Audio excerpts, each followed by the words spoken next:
आज श्री हरिवंश पुराणको 192 दिन म हिजोको बाँकी भागलाई समेत अगाडि बढाउँदैछु। कल तक हमने श्रवण किया था, उस रणभूमि में अप्रतिम बलशाली यदुकुल तिलक श्री कृष्ण को गरुड़ पर आरूढ़ हुए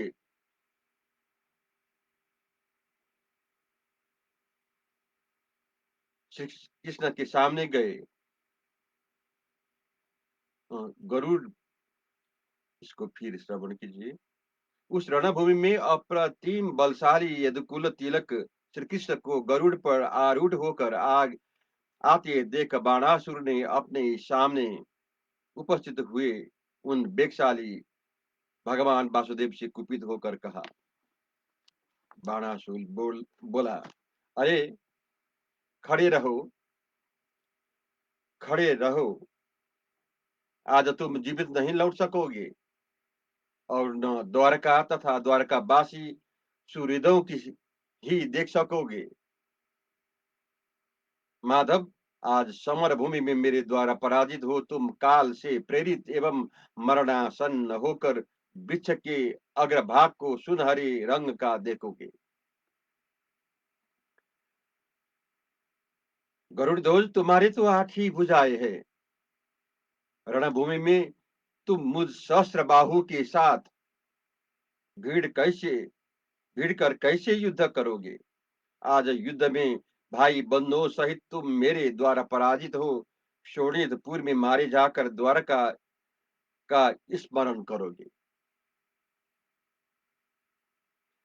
देखना, भांति भांति के आयुधों से युक्त और नाना प्रकार के बाजू बंदों से विभूषित ये मेरी सहस्त्र भुजाएं आज किस तरह करोड़ों भुजाओं के समान हो जाती है।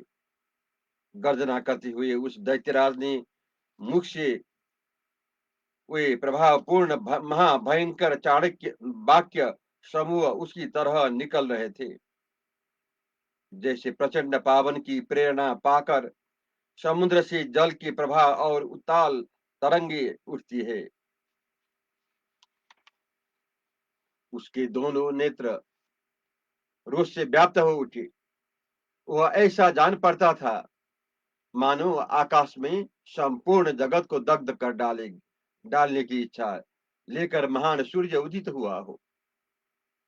बाणासुर का वह अत्यंत ओजस्वी वचन सुनकर देवर्षि नारद आकाश को विदीर्ण करते हुए से बड़े जोर जोर से अट्टहास करने लगे। वो मुनि योग पट्ट का आश्रय लेकर युद्ध देखने की इच्छा से आकाश में ठहरे हुए थे। वे अपने नेत्रों को कौतूहल से उत्फुल्ल चकित करते हुए वहां सब ओर घूमते थे।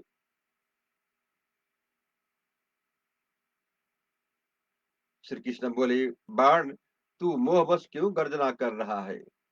सूरवीर इस तरह गर्जते नहीं है। आ आ रणभूमि में युद्ध कर। तेरी इच्छा व्यर्थ गर्जना से क्या लाभ है। दीति नंदन, बातों से ही युद्ध में सफलता मिल जाए तो सदा तू विजय हुआ करे, क्योंकि तू बहुत अंट शंट बात कर रहे हैं। बाण, आह, आप मुझे युद्ध में जीत ले अथवा मेरे द्वारा पराजित हो तू ही पृथ्वी पर नीचे मुंह किए दीनहीन हो चिरकाल के लिए गिरकर असुरों के साथ सो जाएगा। ऐसा कहकर श्री कृष्ण ने उस समय मर्म स्थानों का भेदन करने वाले शीघ्रगामी अमोघ महाबाण द्वारा बाणासुर को घायल कर दिया। श्री कृष्ण के मर्मभेदी बाणों द्वारा क्षत विक्षत हुए बाणासुर ने मुस्कुराकर उन्हें भी बाणों की वर्षा से ढक दिया। उस अत्यंत महा भयानक युद्ध में उन प्रज्वलित बाणों से बिंधे हुए श्री कृष्ण को बाणासुर ने फिर परीक खड्ग गधा तोमर शक्ति मुसल और पटिशों से आच्छादित कर दिया। अपनी सहस्र भुजाओं से घमंड में भरा हुआ दैत्य प्रवर बाणासुर लीला पूर्वक द्विबाहु बने हुए श्री कृष्ण के साथ समरागण में युद्ध करने लगा। श्री कृष्ण की फुर्ती से बलि पुत्र बाणासुर को बड़ा रोष हुआ। उस दैत्य ने तपस्या द्वारा निर्मित एक परम दिव्य महान अस्त्र को, जो ब्रह्मा जी के द्वारा रचा गया था, युद्ध में कभी प्रतिहत नहीं होता था और समस्त शत्रुओं का विनाश करने में समर्थ था, श्री कृष्ण के पर छोड़ दिया। उस अस्त्र के छूटते ही संपूर्ण दिशाओं का मंडल अंधकार से आच्छन्न हो गया। सब और अत्यंत भयंकर सहस्रों अपशकुन प्रकट होने लगे। वहां का सारा जगत अंधकार से ढक जाने के कारण कुछ भी ज्ञात नहीं होता था। उस समय समस्त दानव साधु साधु कहकर बाणासुर की प्रशंसा करने लगे और देवताओं के मुख से निकली हुई वाणी हाय हाय धिक्कार है इत्यादि रूप से सुनाई देने लगी। तत्पश्चात उस अस्त्र के बल और वेग से आग की लपटों से युक्त परम दारुण बाणों की अत्यंत वेगपूर्ण घोर वर्षा होने लगी। बाणासुर के उस अस्त्र के छूटते ही भगवान केशव दग्ध से होने लगे। उस समय आकाश में न तो हवा चलती थी और न मेघों की संचार होता था। तब भगवान मधुसूदन ने उस रणभूमि में काल और अंतक के समान भयंकर तथा महान वेगशाली पारजन्य नामक अस्त्र उठाया और चला दिया। फिर तो जगत का अंधकार दूर हो गया। बाणासुर के बाणों की आग बुझ गई और समस्त दानवों के मनसूबे उस समय व्यर्थ हो गए। पारजन्यास्त्र के अभिमंत्रित होने पर उस दानवास्त्र को शांत हुआ देख समस्त देवता शिवनाद करके और हंसने लगे। महाराज, अपने अस्त्रों के नष्ट हो जाने पर वह दैत्य क्रोध से अचेत सा हो गया। उसने गरुड़ पर बैठे हुए श्री कृष्ण को पूर्ण मुसलों और पट्टिशों की वर्षा से ढक दिया।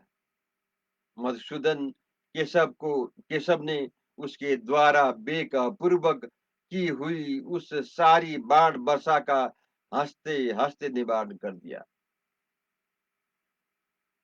श्री कृष्ण का जब बाणासुर के साथ महान युद्ध होने लगा, उस समय उन्होंने अपने सारंग धनुष से छूटे हुए वज्रतुल्य बाणों द्वारा उसके अश्व ध्वजा और पताका सहित रथ को तिल तिल करके काट डाला।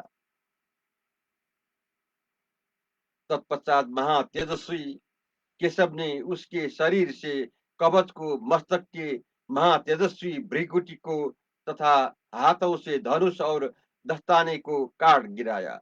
साथ ही हंसते हुए से उन्होंने एक नाराज द्वारा उसकी छाती में गहरी चोट पहुंचाई। युद्ध स्थल में वह मर्मभेदी आघात लगने पर उसकी चेतना क्षीण हो गई और वह मूर्छित होकर गिर पड़ा। बाणासुर को श्री कृष्ण के प्रहार से अत्यंत पीड़ित एवं मूर्छित हुआ देख उसके महल के ऊंचे शिखर पर खड़े हुए मुनिवर नारद बार बार उठकर उसकी ओर देखने लगे।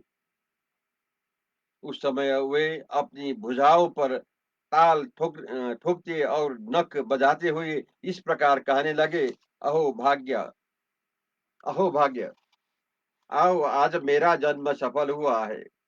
यह जीवन उत्तम जीवन है, क्योंकि मैं श्री कृष्ण का यह अद्भुत पराक्रम अपनी आंखों देख लिया। महाबाहो, आप इस देवद्रोही दैत्य बाणासुर को पराजित कीजिए और जिसके लिए आपका अवतार हुआ है उन कर्म को सफल बनाइए।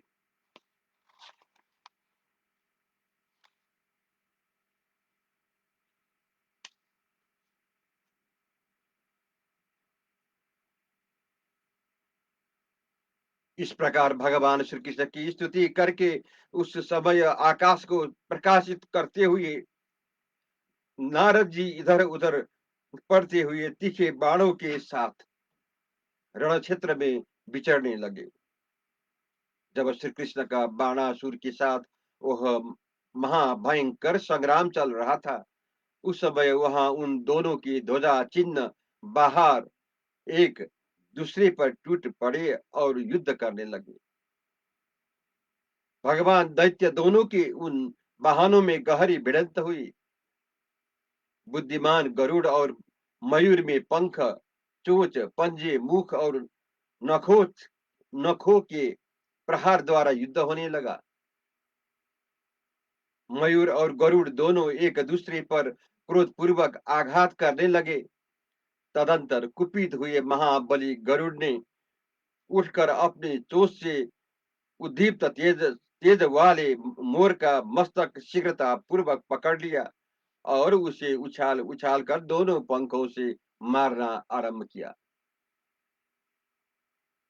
दोनों पैरों से अलग बगल में अगल बगल में आघात करके महाबली गरुड़ ने उस पर बारंबार प्रहार किए। वे उसे कभी वेगपूर्वक अपनी ओर खींचते और कभी पीछे ढकेलते थे। इस तरह उसे मूर्छित करके उन्होंने नीचे गिरा दिया। मानो आकाश से सूर्य को धराशाही कर दिया गया हो। मोर के गिर जाने पर अत्यंत बलशाली बाणासुर भी उस युद्ध से घबराकर अपने कर्तव्य का विचार करता हुआ पृथ्वी पर गिर पड़ा।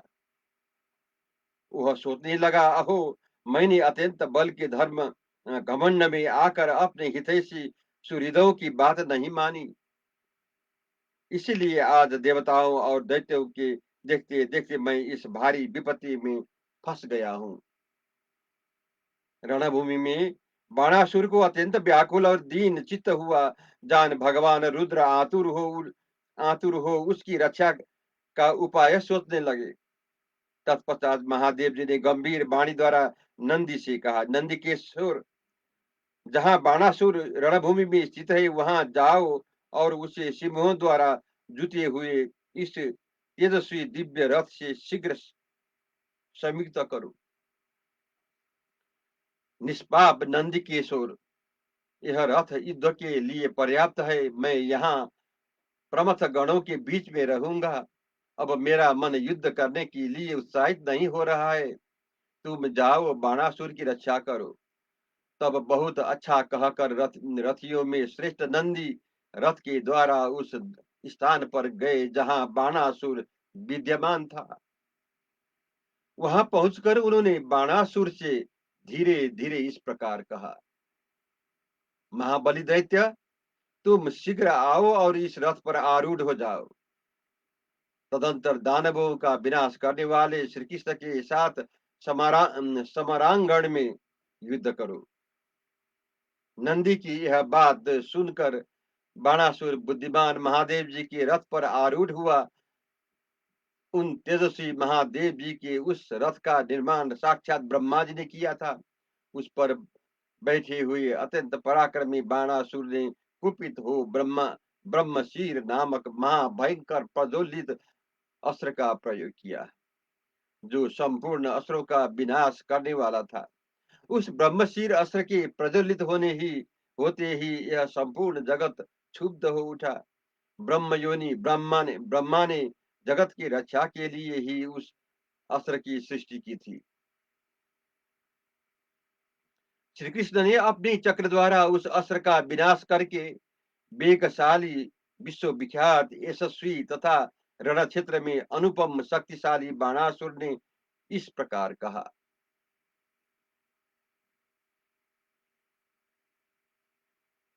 तात, तुम्हारी वे बहकी बातें कहाँ गई? बाणासुर, अब तुम बढ़ चढ़कर बातें क्यों नहीं बनाते हो? देखो, यह मैं युद्ध के लिए खड़ा हूँ। तुम मेरे साथ युद्ध करो और मर्द बनो। पूर्व काल में कृतवीर्य का पुत्र अर्जुन सहस सहस्र भुजाओं से संपन्न था, किंतु परशुराम जी ने समरांगण में उस महाबली वीर को दो बाहों वाला बना दिया।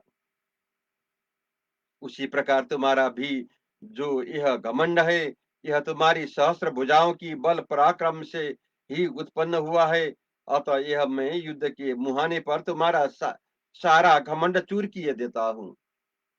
आज मैं अपनी एक बाह से जब तक तुम्हारा घमंड दूर न कर दूं, तब तक इस समय तुम यहीं ठहरे रहो। आज युद्ध के मुहाने पर तुम मेरे हाथ से जीवित नहीं छूट सकोगे। तदंतर देवासुर संग्राम के समान उस महासंग्राम में वह अत्यंत भयंकर और दुर्लभ युद्ध देखकर देवर्षि नारद जी नृत्य करने लगे। महात्मा प्रद्युम्न वहां समस्त रुद्रगणों की पराजित कर दिया। वे युद्ध की बातचीत करना छोड़कर पुनः देवादिदेव महादेव जी के पास चले गए।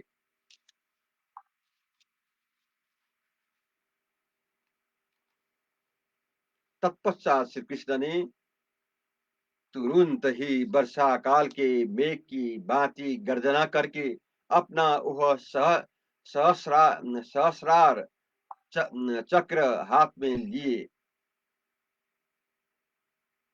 जो रणभूमि में बाणासुर का अंत करने में समर्थ था। उस समय जो ग्रहों और नक्षत्रों का तेज था, वो वज्र और अशनि का प्रभाव था, तथा जो देवेश्वर इंद्र का तेज था, वह सब उस चक्र में स्थापित हो गया। तीनों अग्नियों की और ब्रह्मचारियों का जो तेज है तथा ऋषियों का जो ज्ञान है, वह सब उस चक्र में स्थित हो गया। परिवताओं का जो तेज है, पशुओं और पंछियों के जो प्राण है तथा चक्रधारियों में जो बल है, वह सब उस चक्र में समाविष्ट हो गए। नाग राक्षस यक्ष गंधर्व और अप्सराओं की तथा त्रिलोकी की जो प्राण शक्ति है, वह सब उस चक्र में प्रतिष्ठित हुई। उस तेज से संयुक्त होकर वह चक्र ज्वल्यमान सूर्य के समान उद्दीप्त हो उठा और सामने स्थिर होकर अपने शरीर से बाणासुर के तेज को ग्रहण करने लगा। रण क्षेत्र में अति तेजस्वी श्री कृष्ण ने अप्रमेय एवं अमोघ चक्र उठा लिया है। यह जानकर रुद्राणी ने शिवजी से कहा, देव श्री कृष्ण जिस चक्र को धारण करते हैं, वह तीनों लोकों में अजेय है। अतः जब तक ये उस चक्र को छोड़ नहीं देते हैं, तब तक ही युद्ध करके बाणासुर की रक्षा कीजिए। पार्वती जी का यह वचन सुनकर भगवान त्रिलोचन ने देवी लम्मा से कहा, लंबे तुम बाणासुर की रक्षा के लिए शीघ्र जाओ। तब हिमवान पुत्री उस युग का आश्रय ले अदृश्य हो श्री कृष्ण के पास गई। वे अपने उस स्वरूप का दर्शन एकमात्र श्री कृष्ण को ही करा रही थी। समरांगण में भगवान श्री कृष्ण को हाथ में चक्र उठाए देख वो पुनः अदृश्य हो गई। अपने वस्त्र का परित्याग करके बाणासुर की रक्षा के लिए विजया विजयाधिष्ठित हो कोट की या लंबे की रूप में वसुदेवांतर श्री कृष्ण के समक्ष नंगी खड़ी हो गई।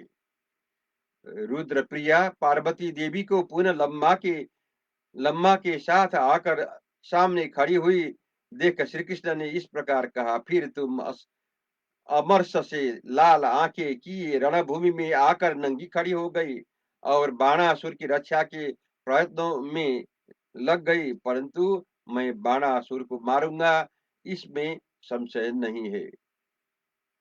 जय श्री कृष्ण।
हरि शरणं प्रभु हरि शरणं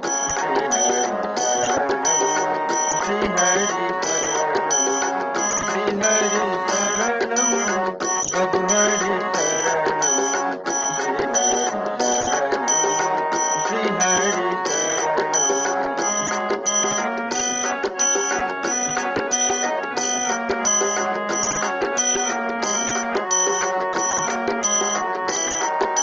श्री हरि शरणं प्रभु हरि शरणं।